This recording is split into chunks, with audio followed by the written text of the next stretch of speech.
12 new attorneys general get involved in the FSU ACC lawsuits.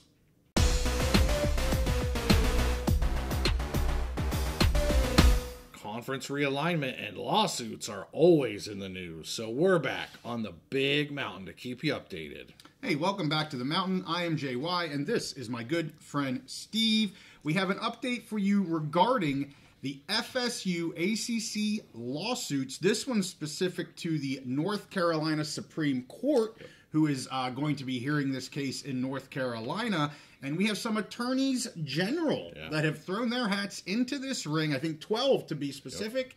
I know Steve has some information we want to get into. So what you got, Steve? Well, yeah, so first of all of this that we're going to be talking about is based off of an article last week from Matt Baker from The Athletic, formerly of the Tampa Bay Times, I think it was. He's been following the lawsuit and everything since the very beginning. He has now switched over. He's a national college football reporter for The Athletic. So if you're interested in this, you should be following him on Twitter. And this was an article that he posted for The Athletic. I think it was also in the New York Times as well. Their own, the New York Times owns The Athletic. So just to get into his article a little bit here. The news is a dozen states are asking the North Carolina Supreme Court to dismiss the ACC's lawsuit against Florida State. In a brief dated last Thursday and obtained by The Athletic, the attorneys general of those 12 states said the case should be thrown out because Florida State never agreed to be sued outside of the state of Florida. Really, it's the latest step in a months-long, 9-figure, multi-state legal battle that will help shape the future of the conference realignment. It started in December when Florida State and the ACC sued each other about the ownership of TV rights and revenue for future Seminoles home games if and when FSU leaves the ACC. Clemson and the ACC filed dueling lawsuits against each other in March. Okay, so that's straight from Matt Baker's article. Yeah. And so basically what we have here is the ACC is saying that Florida State and Clemson already waived their right of sovereign immunity and, waived all those rights by joining and remaining in the conference, in the ACC conference, which is based in North Carolina. They accepted money. They participated in the conference. They've been in the conference. So basically they implicitly waived their rights. If the ACC is correct, its lawsuits against Florida State and Clemson can proceed in the conference's home courts in North Carolina, courts that so far have made favorable rulings for the league. FSU and Clemson disagree and have appealed separate rulings to the North Carolina Supreme Court. Their home states and 10 others have now said that FSU never gave a clear and unequivocal waiver to allow it to be sued outside the state of Florida. The same general arguments could apply to the ACC's lawsuit against Clemson. Okay, so what's interesting here is Kentucky is one of these 12 states. Mm-hmm. So they're the first state so far that has joined in that has a public ACC school, which is Louisville. So They're the first ones to sign on. If you remember, A.G. Moody had asked the other states in the ACC to sign on, and all of them basically just ignored it, declined, whatever. Mm-hmm. And honestly, you kind of got, there was some feeling out there that if they joined it would be a conflict of interest because their public universities were part of the suit. Right. And so if they were to take a separate opinion legally in court, that could be a conflict there. But the other 9 states are Alabama, Arkansas, Idaho, which I thought was interesting. Idaho, what are they? Okay, keep going. Yes, Louisiana, Mississippi, Ohio, Oklahoma, South Dakota, and Utah, which a lot of these states, obviously they're not involved in this particular, but with all the movings and goings on with conference realignment, these attorneys general, they're putting it out there that they believe that Florida State did not explicitly waive their rights. And they want that affirmed. Basically, they want the case in North Carolina to be thrown out and saying they should only be heard in the state of Florida due to that sovereign immunity.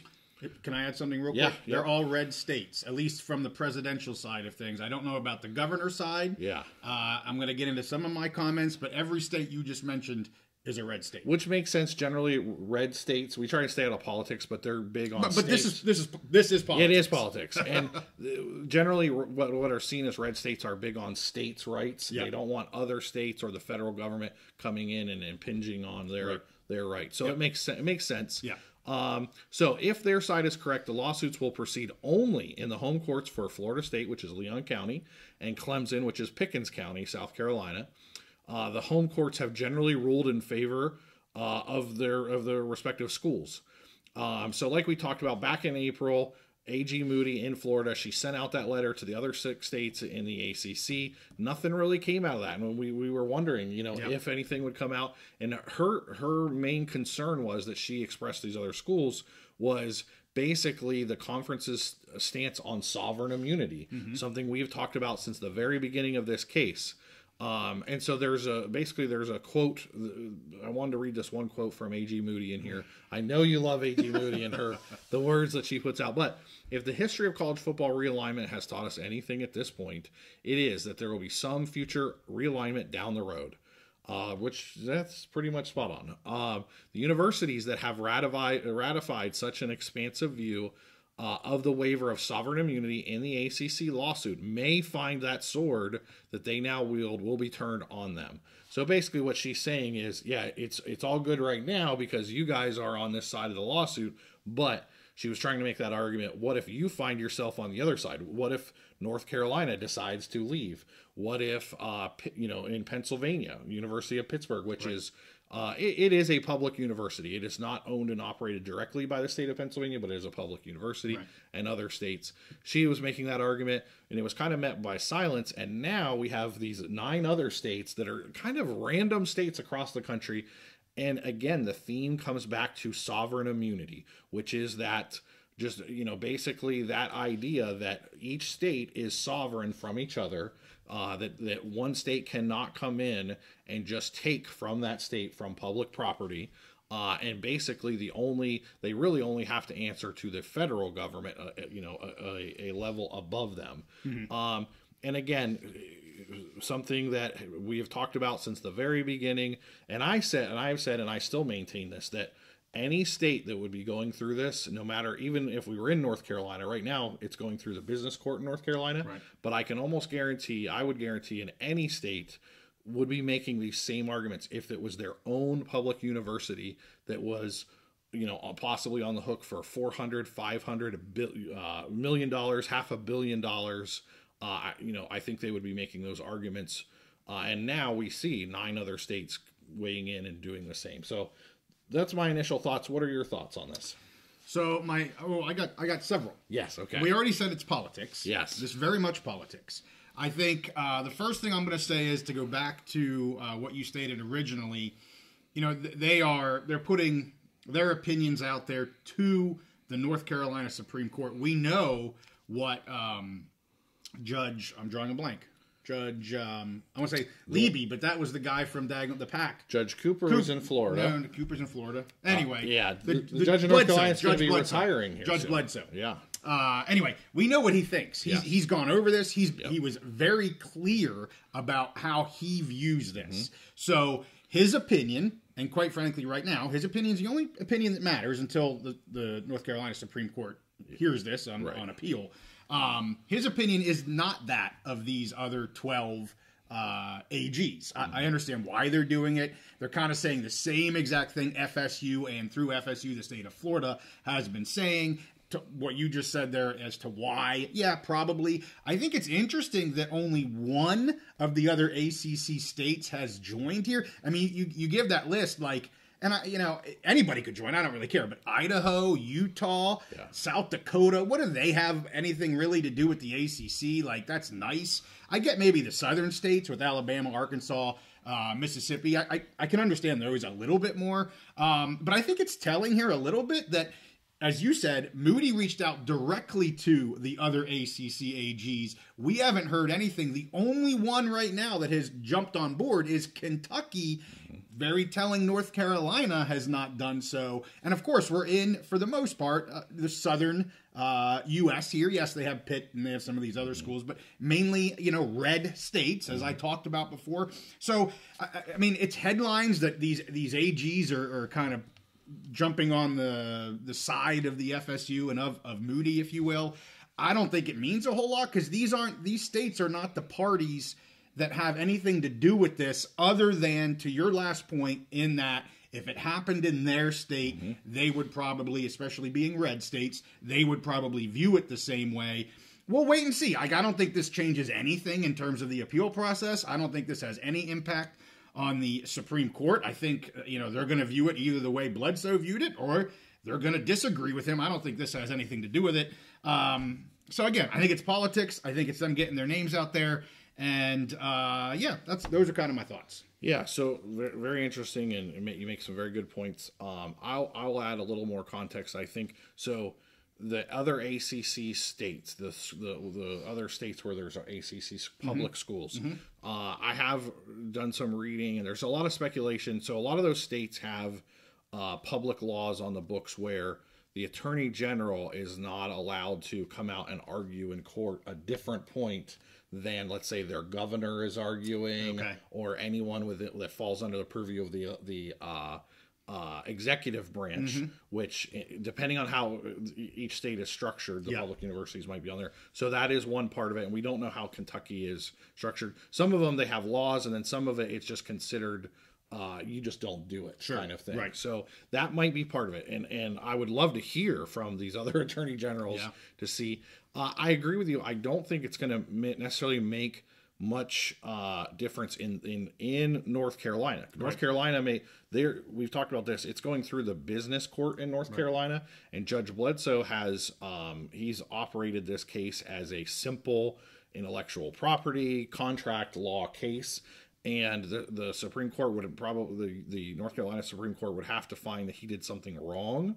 And I don't know if this is necessarily going to show that he did something wrong, because in North Carolina, it's implicit. When you operate, it's implicit, and they already used examples of that. Now, obviously, we've seen in the state of Florida, it's supposed to be explicit, and that's what their laws state, and that's what their judges have upheld so far.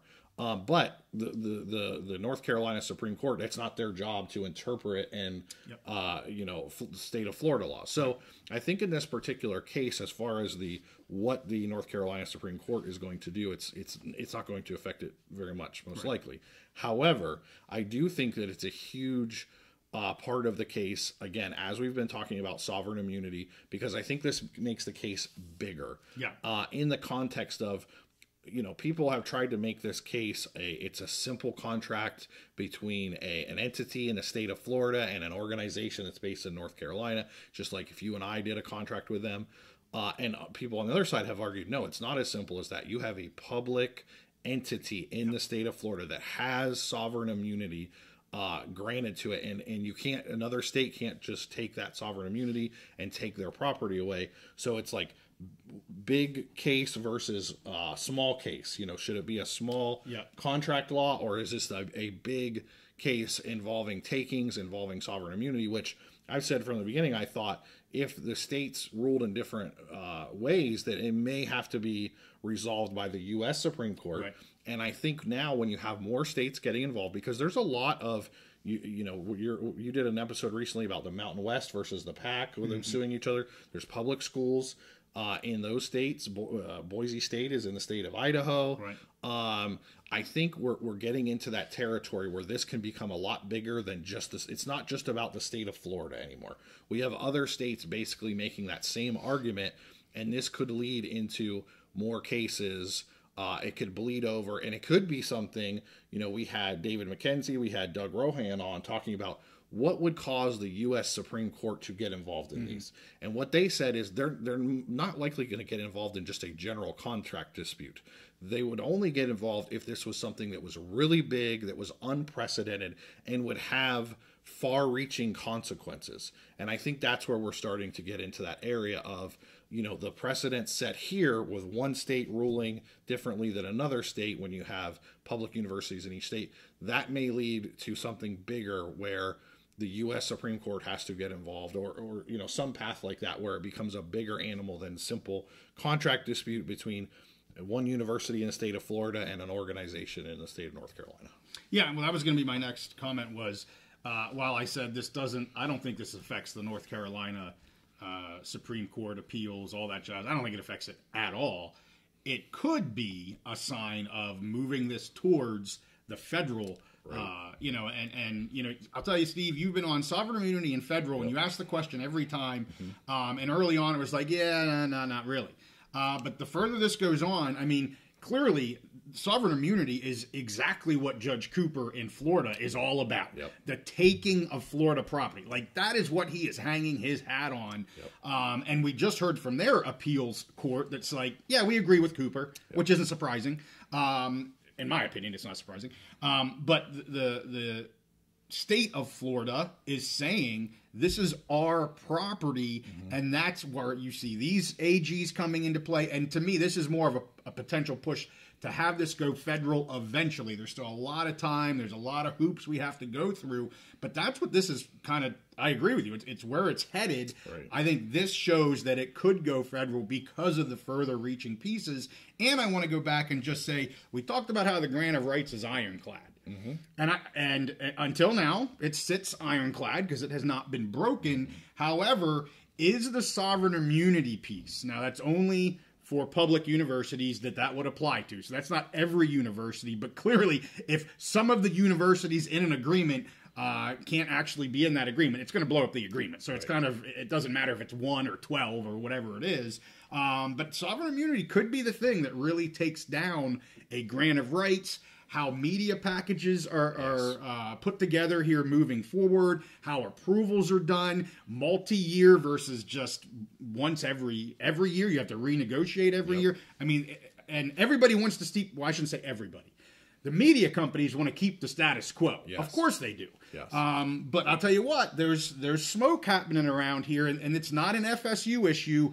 It could be a far-reaching, completely changing how we do media rights with any university, but absolutely with public universities in this country. Absolutely fantastic point. It was something I was thinking of, and you notice Kentucky there. Kentucky is one of those states that has an ACC public university and an SEC public university. There's some other states in there, Louisiana, Arkansas, Alabama, like all those states to me, other than, the western, more western, but a lot of these other states, Oklahoma, scream to me, SEC, SEC. Right.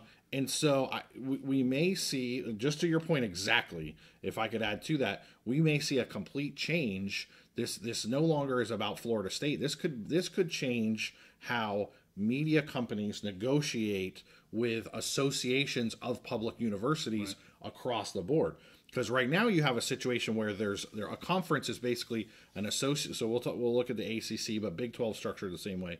An association of schools that can't leave. They're prisoners, okay? They have to be there. They cannot leave. So that changes the negotiation process. When they're locked up and cannot leave until 2036, that is a completely different negotiation process where if Florida State wins this case, and if this is precedent, and now you have these other states that are saying the same thing, they agree with that for their universities, we may get to a situation where the media companies now have to negotiate with organizations of schools that are there, not because they have to be there, but because they want to be there. Right. Which I think could benefit the SEC and the Big Ten, but make it harder for conferences like the ACC, where we see schools wanting to get out and go into bigger conferences.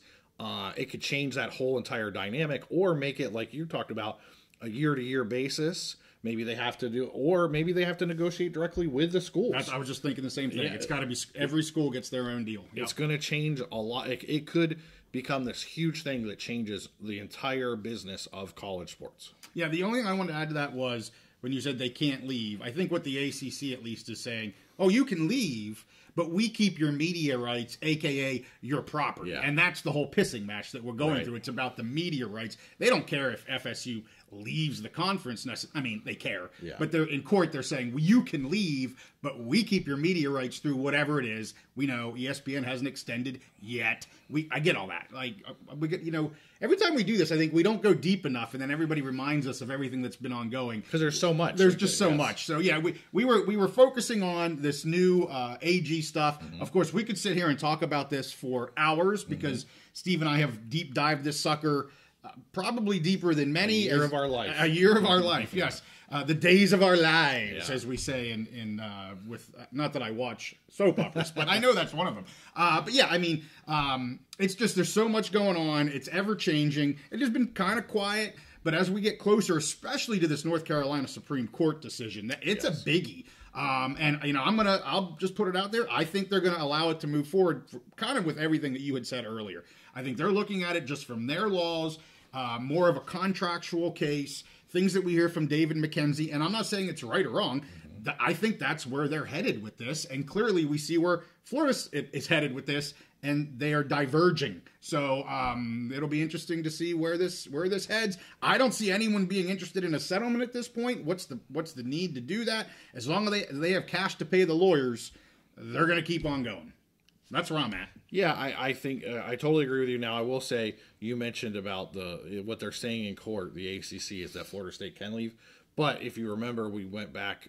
It was one of the first things we did. We talked about the ironclad grant of rights and the architects of who built it, and their reasoning, their purpose behind was to bar the doors. Sure, nobody can leave. The doors are barred. So.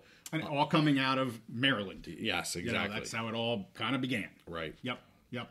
So, hey, we wanted to give you guys an update on what is going on with FSU and especially with the AGs. Or it would be the ASG, right? Attorneys ASG, General. Yeah. But anyway, we'll stay on this as we have more news. I know we have a lot of Seminoles fans that started following us here over the past year. We're going to keep on this. As things come up, we'll keep different updates out for you guys. We're going to have a live episode this evening, Wednesday, the day before Thanksgiving. Join us. We pick every Big Ten, every Mountain West game, and Steve is going to pick the Florida State versus Florida game. Big one. I don't know what's going to happen, but he's going to pick the game. So, hey, join us if you can. We'll see you guys next time on the Big Mountain. Sovereign immunity, sovereign immunity, sovereign immunity.